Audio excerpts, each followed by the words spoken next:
One of the most famous, and frankly, one of the creepiest short stories ever written, Edgar Allan Poe's The Telltale Heart. We're going to get right inside the head of a murderer and try to figure out what on earth he was thinking. Right from the very first sentence, the story just grabs you. Our narrator starts talking directly to us, the reader. He's like, look, I know I seem nervous, okay? Very nervous. But don't you dare call me crazy. It's a direct challenge right from the get-go. So is he telling the truth? I mean, is this guy just a little on edge? Or are we about to listen to the ramblings of a complete madman? That's the big question here. Let's dig into the story he tells and see for ourselves if it holds up, or if it's the very thing that proves he's lost his mind. So here's his grand plan to prove he's seen. And get this, it's by telling us in great detail how he committed a murder. Yeah, you heard that right. He thinks because he was so careful, so calculated about it, that this has to mean he's not crazy. It's a pretty wild defense, don't you think? Okay, and right away, we hit a massive red flag. Why did he do it? It wasn't for money. It wasn't out of anger or revenge. Nope, his entire reason was the old man's eye. Just his pale blue eye. That's it. That's the whole motive. Talk about irrational. All right, so now he starts to lay out his case for us, his proof of sanity. He's going to walk us through the whole thing step by step because he's absolutely convinced that the precision, the method of the crime is going to make us all go, oh yeah, this guy's totally sane.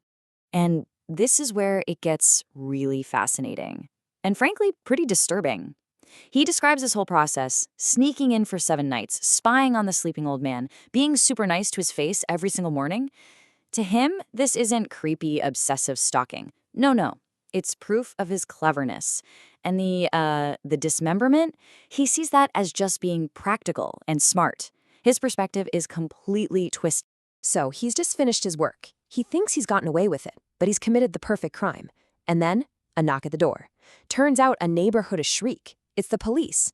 And this, right here, is where his whole perfect, calm composure is about to shatter into a million pieces. Okay, so let's shift gears a bit and start analyzing what's really going on here. Because everything he's told us so far, everything he thinks is evidence for his sanity, is actually the biggest evidence against it. It's this beautiful, horrifying contradiction that Poe sets out. This really gets to the heart of his delusion. He keeps bragging about how sharp his senses are, especially his hearing. He thinks this makes him brilliant, some kind of superior being, but extreme sensitivity like that, it's a classic symptom of paranoia and mental illness.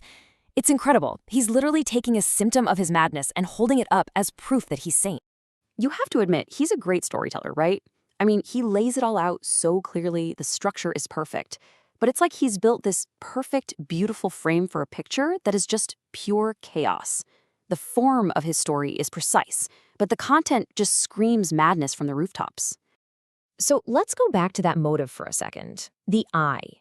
It's so important to unpack this. He didn't hate the man. He wasn't after his gold. His entire obsession was focused on this one single passive thing. This is what you call a psychological fixation. He's so zeroed in on the eye that it completely takes over his reality. The old man isn't even a full person to him anymore. He's just a walking eyeball that needs to be destroyed. It's a total and complete warping of his perception. And check out the mental gymnastics he's doing here. He keeps saying, I loved the old man. But in the next breath, I hated the eye. In his warped mind, he has somehow managed to totally separate the two. He actually thinks he can just remove the part he doesn't like, the so-called evil eye, and the man he loves will be fine. It just doesn't work that way. And that's his biggest failure, isn't it? He just can't see that the eye is part of the man. You can't separate them. Poe is even playing with us a little with the words here.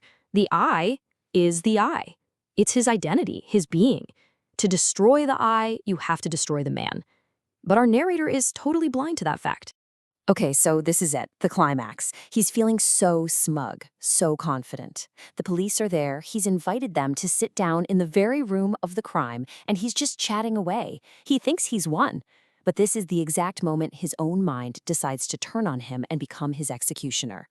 All of a sudden, he starts to hear something. A sound. A low, dull, thumping sound. And he knows exactly what it is.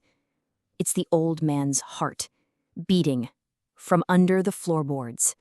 And it just gets louder and louder. It's filling his head. You can just picture him, can't you? He starts talking faster and faster, trying to drown it out.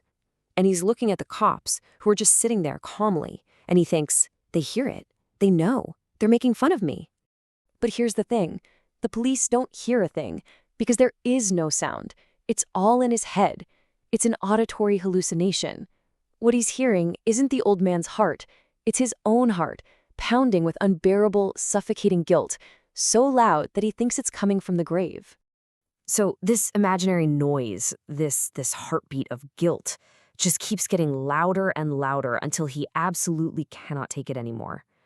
That wall of composure he built so carefully, it just comes crashing down. He just snaps. The pressure is too much, the sound is deafening him, and he screams his confession, yelling at the police to rip up the floorboards. In that one frantic moment, he doesn't just confess to the murder, he confesses to his own utter madness. And think about one of the last things he screams at them, villains. He calls them the villains. That's the final piece of the puzzle. He's projecting.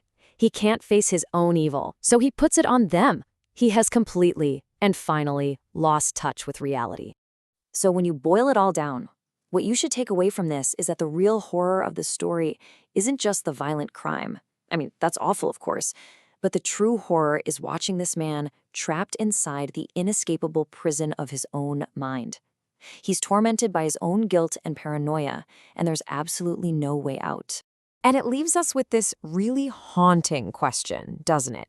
If your own guilt can literally create a sound so loud it drives you to confess, can you ever really hide from yourself? It suggests that the scariest sound you'll ever hear will always be your own conscience.